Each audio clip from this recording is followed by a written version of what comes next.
السلام علیکم ورحمۃ اللہ وبرکاتہ۔ سورہ لقمان آیت نمبر 1 سے 5 تک۔ اعوذ باللہ من الشیطان الرجیم، بسم اللہ الرحمن الرحیم۔ الف لام میم، تلک آیات الکتاب الحکیم، ھدی ورحمۃ للمحسنین الذین یقیمون الصلاة ویؤتون الزکاة وهم بالآخرة هم یوقنون، اولئک علی ھدی من ربہم واولئک هم المفلحون۔ ترجمہ: الف لام میم یہ حکمت والی کتاب کی آیتیں ہیں، ہدایت اور مہربانی محسنوں کے لیے جو نماز قائم کرتے ہیں اور زکوٰۃ ادا کرتے ہیں اور آخرت پر یقین رکھتے ہیں۔ یہی لوگ اپنے رب کی طرف سے ہدایت پر ہیں اور یہی فلاح پانے والے ہیں۔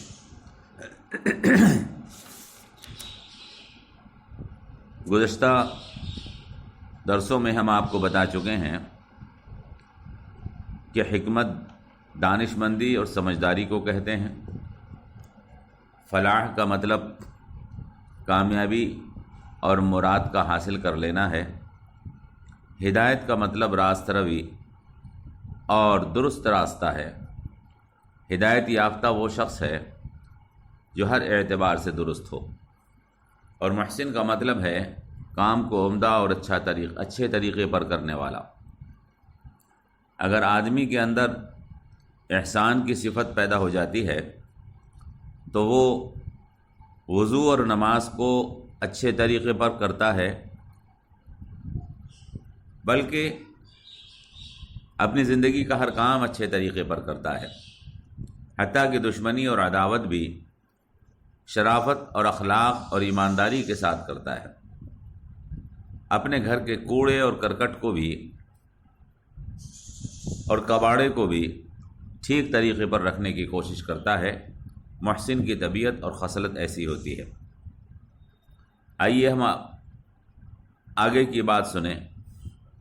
اوپر کی آیات میں محسنین کی 2 صفات کا بیان اور کیا گیا ہے، یعنی محسن وہ لوگ ہوتے ہیں جو نماز قائم کرتے ہیں اور زکوٰۃ ادا کرتے ہیں۔ الذین یقیمون الصلاة ویؤتون الزکاة۔ تو آئیے ہم سمجھیں کہ نماز قائم کرنے کا مطلب کیا ہے۔ اللہ تبارک و تعالی نے یوں نہیں فرمایا کہ وہ نماز پڑھتے ہیں، بلکہ فرمایا نماز قائم کرتے ہیں۔ یہ لفظ قرآن میں سینکڑوں مرتبہ استعمال ہوا ہے۔ سب سے پہلے سورہ بقرہ کی 30 آیت میں آ گیا ہے، وہاں پر اس کو متقین کی صفت بتایا ہے، اور فرمایا گیا ہے کہ متقی وہ لوگ ہوتے ہیں جو غیب پر ایمان رکھتے ہیں، نماز کو قائم کرتے ہیں، اور جو ہم نے ان کو مال عطا کیا ہے اس میں سے خرچ کرتے ہیں۔ تو یوں نہیں فرمایا کہ نماز پڑھتے ہیں، بلکہ فرمایا کہ نماز قائم کرتے ہیں۔ تو نماز پڑھنے میں اور نماز قائم کرنے میں بہت فرق ہے۔ ان میں جو فرق ہیں ان میں سے ایک فرق یہ بھی ہے کہ نماز اکیلے پڑھی جا سکتی ہے، لیکن اکیلے نماز قائم نہیں کی جا سکتی۔ آپ نے دیکھا ہے کہ جب جماعت کی نماز کھڑی ہوتی ہے تو مؤذن کہتے ہیں قد قامت الصلاۃ، یعنی نماز قائم ہو گئی۔ حالانکہ اکیلے آدمی نماز پڑھتے ہیں تو اقامت نہیں کی جاتی۔ معلوم ہوا کہ نماز قائم ہونے کے لیے جماعت کے ساتھ نماز کا ہونا ضروری ہے۔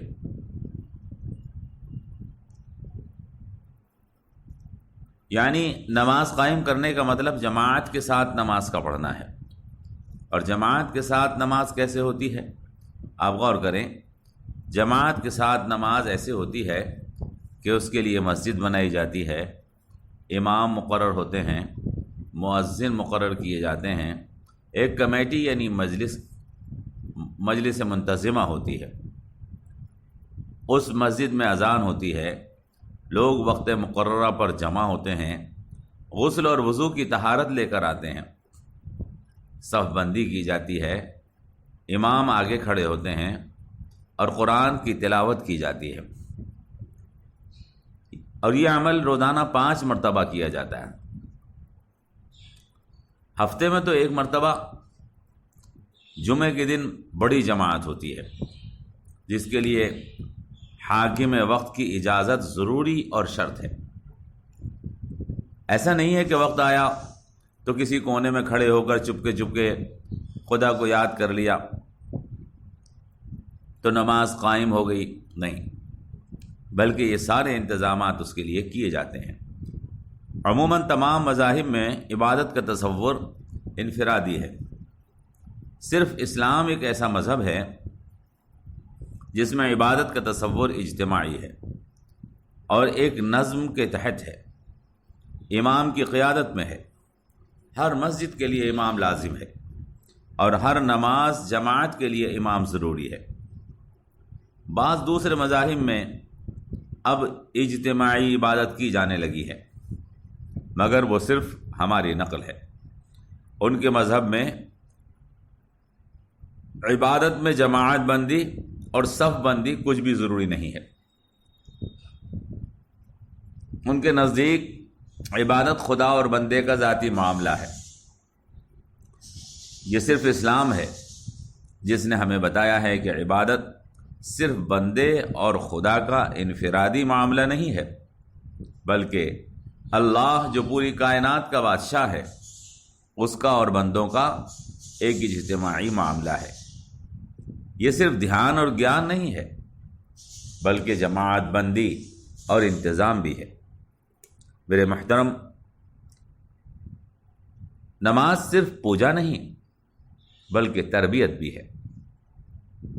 نماز جس کو قائم کرنے کا ہمیں حکم ہے وہ ذکر بھی ہے اور تذکیر بھی ہے، وہ عبدیت کا مظاہرہ بھی ہے اور وہ تنظیم جماعت کا ذریعہ بھی ہے۔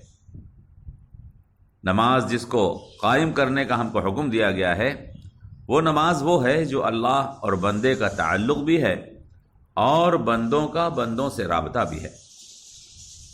اور حد تو یہ ہے کہ اگر آپ غور کریں، قرآن کریم نے نماز کو مسلمانوں کی ایسی صفت قرار دیا ہے جو قیام حکومت اسلامی کے مقاصد اور نتائج میں سے ایک اہم نتیجہ ہے۔ قرآن کریم نے نماز کو مسلمانوں کی ایک ایسی صفت قرار دیا ہے جو قیام حکومت اسلامی کے مقاصد میں سے اور اس کے نتائج میں سے ایک اہم نتیجہ ہے۔ چنانچہ ارشاد فرمایا، الذین مکناہم فی الارض اقاموا الصلاۃ وآتوا الزکاۃ وامروا بالمعروف ونہوا عن المنکر، سورہ حج کی آیت ہے۔ وہ لوگ جن کو ہم نے زمین میں حکومت عطا کی ہے تو وہ نماز کو قائم کرتے ہیں، زکوٰۃ ادا کرتے ہیں، اچھائی کا حکم کرتے ہیں اور منکرات سے روکتے ہیں۔ آج پوری دنیا میں 55 یا 56 اسلامی ملک ہیں۔ وہ اس وقت تک اسلامی ملک نہیں بن سکتے جب تک وہ کام نہ کریں جو اللہ نے مسلمانوں کی حکومت کے لیے لازمی قرار دیے ہیں، یعنی نماز کے قائم کرنے کے نظام کو بنائیں، زکوٰۃ کو ادا کرنے کا نظم قائم کریں، امر بالمعروف اور نہی عن المنکر کا نظام قائم کریں۔ ایمان والوں سے زمین کی خلافت اور زمین کی حکومت عطا کرنے کا وعدہ اللہ نے فرمایا ہے، لیکن اس کے لیے کچھ شرطیں مقرر فرما دی ہیں۔ اور وہ شرطیں کیا ہیں؟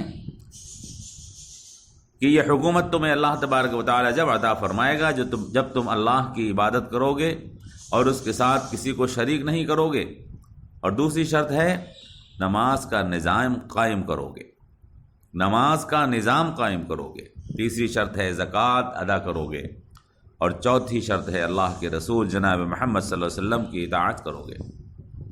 چنانچہ ارشاد فرمایا، وعد اللہ الذین آمنوا منکم وعملوا الصالحات لَيَسْتَخْلِفَنَّهُمْ فِي الْأَرْضِ كَمَا اسْتَخْلَفَ الَّذِينَ مِنْ قَبْلِهِمْ وَلَيُمَكِّنَّ لَهُمْ دِينَهُمُ الَّذِي ارْتَضَىٰ لَهُمْ وَلَيُبَدِّلَنَّهُمْ مِنْ بَعْدِ خَوْفِهِمْ أَمْنًا يَعْبُدُونَنِي لَا يُشْرِكُونَ بِي شَيْئًا وَمَنْ كَفَرَ بَعْدَ ذَلِكَ فَأُولَٰئِكَ هُمُ الْفَاسِقُونَ وَأَقِيمُوا الصَّلَاةَ وَآتُوا الزَّكَاةَ وَأَطِيعُوا الرَّسُولَ لَعَلَّكُمْ تُرْحَمُونَ۔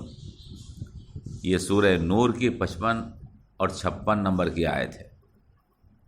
اس میں اللہ تبارک و تعالی ارشاد فرماتا ہے کہ اللہ نے وعدہ کیا ہے ایمان والوں سے، تم میں سے جو نیک عمل کریں گے کہ وہ ان کو ایسے ہی زمین کی حکومت عطا فرمائے گا جیسے پہلے لوگوں کو دے چکا ہے، اور اللہ ان کے لیے اس دین کو جس کو وہ پسند کرتا ہے اس کو مستحکم فرما دے گا، اور اللہ تبارک و تعالی وہ خوف جو ان پر مسلط ہے اس کو امن سے بدل دے گا۔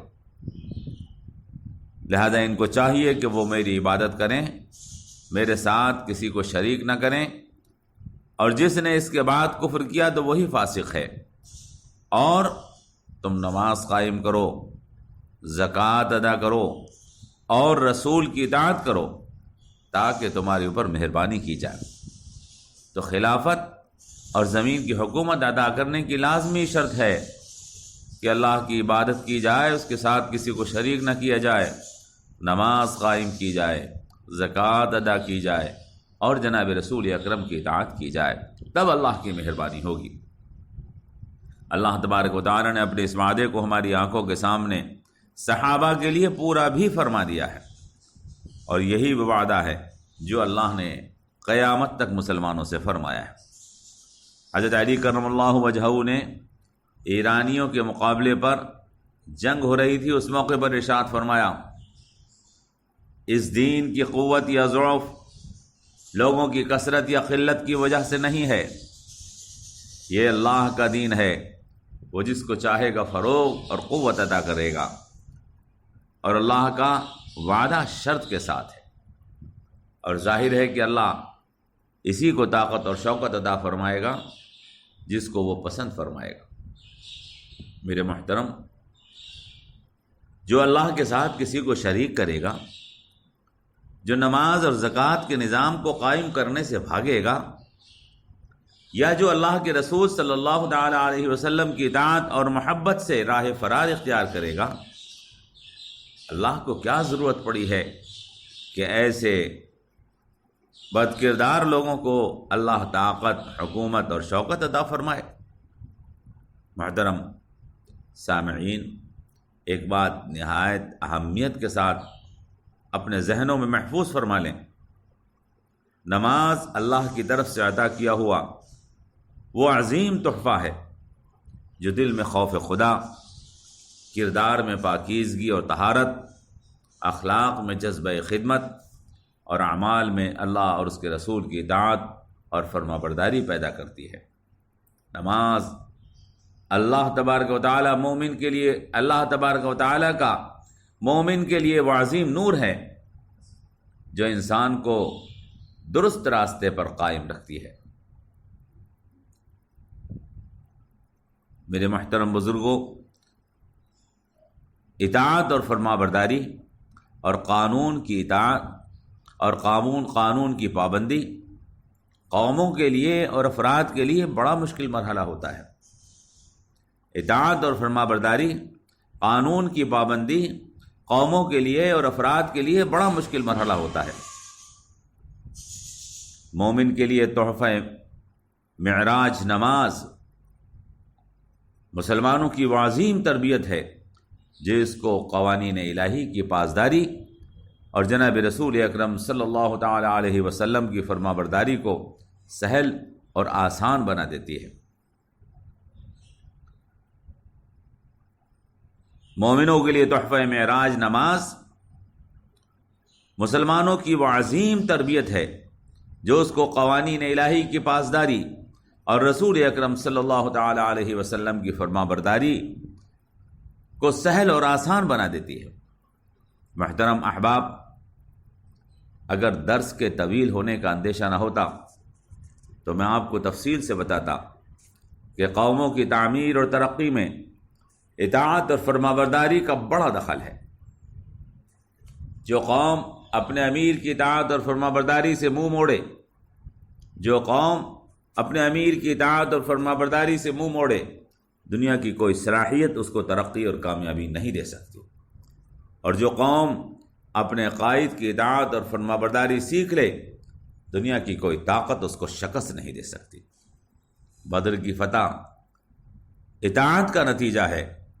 احد کی شکست جناب رسول اکرم صلی اللہ تعالی علیہ وسلم کے ایک حکم کی نافرمانی کا نتیجہ ہے۔ اگر اطاعت کے نتیجے میں بدر فتح کی جا سکتی ہے تو چھوٹی سی نافرمانی کے نتیجے میں احد کو شکست کے روپ میں قبول کرنا لازمی ہے۔ محترم بھائیوں اور عزیز بہنوں، نماز کے بے شمار فوائد ہیں، جن میں سے ایک یہ بھی ہے کہ نماز انسان کو اللہ اور اس کے رسول کی اطاعت سکھاتی ہے، اور ایک دوسری یہ بھی ہے کہ نماز کے ذریعے سے آدمی برائیوں اور شیطان سے مقابلہ کرنے کی طاقت اپنے اندر پیدا کر لیتا ہے۔ اللہ نے قرآن مقدس میں ارشاد فرمایا ہے، ان الصلاۃ تنہی عن الفحشاء والمنکر، نماز فحش اور منکرات سے روکتی ہے۔ نماز انسان کے اندر یہ صلاحیت پیدا کر دیتی ہے کہ اگر آدمی نماز کو اس انداز پر قبول کر لے اور اس انداز پر ادا کرے جو اللہ کا حکم ہے، تو یقیناً وہ شیطان اور باطل سے مقابلہ کرنے کی طاقت اپنے اندر پیدا کر لیتا ہے۔ آدمی کے اندر اگر دو خوبیاں ہوں، قرآن کریم کو سمجھ کر پڑھتا ہو اور نماز کو اس کے نظام کے تحت ادا کرتا ہو، تو وہ شخص برائیوں سے مقابلہ کرنے کی زبردست صلاحیت اپنے اندر خود محسوس کرے گا۔ ایسا شخص باطل کی بڑی سے بڑی قوت سے ٹکرا جاتا ہے اور کامیاب رہتا ہے۔ جیسا کہ میں نے عرض کیا، نماز مومنین کے لیے اللہ کا وہ عظیم تحفہ اور زبردست انعام ہے، مگر اس کی قدر اور مقام وہی لوگ جانتے ہیں جو اس کو جانتے ہیں۔ آج بڑی تعداد نمازیوں کی ایسی ہے جو یہ جانتی ہی نہیں کہ نماز کیا ہے اور اس کی حقیقت کیا ہے، اس کو ادا کرنے کا درست طریقہ اور فائدہ کیا ہے، وہ کس نظام کا حصہ ہے، اور وہ کون سی مشین ہے جس کا نماز ایک پرزہ ہے۔ محترم عزیز ساتھیوں، میں کسی پر نقد کرنا نہیں چاہتا کہ میرا مقصد لوگوں کے سامنے قرآن کے پیغام کو پہنچانا ہے۔ اللہ نے ان آیات میں جو آپ کے سامنے ہم نے پیش کی، ہمیں بتا دیا ہے کہ حکمت اور عقل اور دانش مندی کی بات جس کے ذریعے سے ہم فلاح کی منزل کو پہنچ سکتے ہیں، وہ بس یہ ہے کہ ہم ہر کام، یعنی زندگی کے تمام کام حسن و خوبی کے ساتھ انجام دینے کی کوشش کریں۔ ہم ہر کام، یعنی اپنی زندگی کے تمام کام حسن و خوبی کے ساتھ انجام دینے کی کوشش کریں۔ دین کو صرف عبادت، اپنی ذہن کے اندر جس کو ہم نے عبادت سمجھا ہے، ان اعمال تک محدود نہ کریں، بلکہ دین کو اپنی پوری زندگی اور زندگی کا ہر عمل سمجھ کر اور ہر عمل کو خوبصورت بنا کر ادا کریں۔ اللہ کے رسول نے ارشاد فرمایا، ان اللہ جمیل ویحب الجمال، اللہ حسین ہے اور حسن کو پسند کرتا ہے۔ اس ضابطے کے تحت ہم اپنی زندگی کو جمیل اور حسین بنائیں تاکہ ہم سے اللہ محبت فرمائے۔ اپنے زندگی کو خوبصورت بنانے کے لیے سب سے پہلے ہمیں نماز کو اور نماز کے نظام کو حسین اور خوبصورت بنانا ہوگا۔ اس کے بعد ہمیں زکوٰۃ کو اور زکوٰۃ کے نظام کو حسین بنانا ہوگا۔ نماز عبادت ہے، نماز ہماری تربیت ہے، نماز جماعت بندی ہے، نماز تزکیہ نفس ہے، نماز سماج میں اور اللہ کے روبرو عزت حاصل کرنے کا ذریعہ ہے۔ نماز حکومت اسلامی کے قیام کا مقصد اور نتیجہ ہے۔ زکوٰۃ انسانوں سے محبت، غریبوں سے اور بے سہارا لوگوں سے محبت اور بے سہارا لوگوں کی ضرورت کو پورا کرنے کا ذریعہ ہے۔ زکوٰۃ ہمارے دل کو ایثار اور انسانیت سے محبت کے لیے تیار کرتی ہے۔ زکوٰۃ اسلام کے نظام کے لیے قوت ہے۔ زکوٰۃ اللہ کی نعمتوں کا شکر ہے، اور زکوٰۃ مال کی محبت کے نقصانات سے ہمیں بچانے کا ایک ذریعہ ہے۔ چنانچہ اللہ نے فرمایا الذین یقیمون الصلاۃ ویؤتون الزکاۃ وہم بالآخرۃ ہم یوقنون، محسن وہ لوگ ہوتے ہیں، کام کو اچھے طریقے کے ساتھ وہی لوگ ادا کر سکتے ہیں جو نماز کو قائم کرتے ہوں، زکوٰۃ ادا کرتے ہوں، اور وہ آخرت کے اوپر یقین رکھتے ہوں، انشاءاللہ آئندہ درس میں ہم آپ کے سامنے آخرت پر یقین کرنے کے بارے میں کچھ گزارشات پیش کریں گے اور آپ کو بتائیں گے کہ آخرت پر یقین کرنے کا مطلب کیا ہے، آخرت پر یقین کرنا اللہ نے کیوں ضروری قرار دیا ہے، اور آخرت پر یقین کرنے کے فائدے کیا ہیں۔ امید ہے انشاءاللہ اگلے درس کو آپ سن کر ان آیات کے پورے معنی اور مطلب کو سمجھیں گے۔ اللہ تبارک و تعالی ہمیں قرآن کو سمجھ کر اس پر عمل کرنے کی توفیق عطا فرمائے، اور اللہ تبارک و تعالی قرآن کے پیغام کو ہمیں پورے عالم میں عام کرنے کی توفیق عطا فرمائے۔ فقط والصلاۃ والسلام علی رسولہ محمد وعلی آلہ واصحابہ اجمعین، والسلام علیکم ورحمۃ اللہ وبرکاتہ۔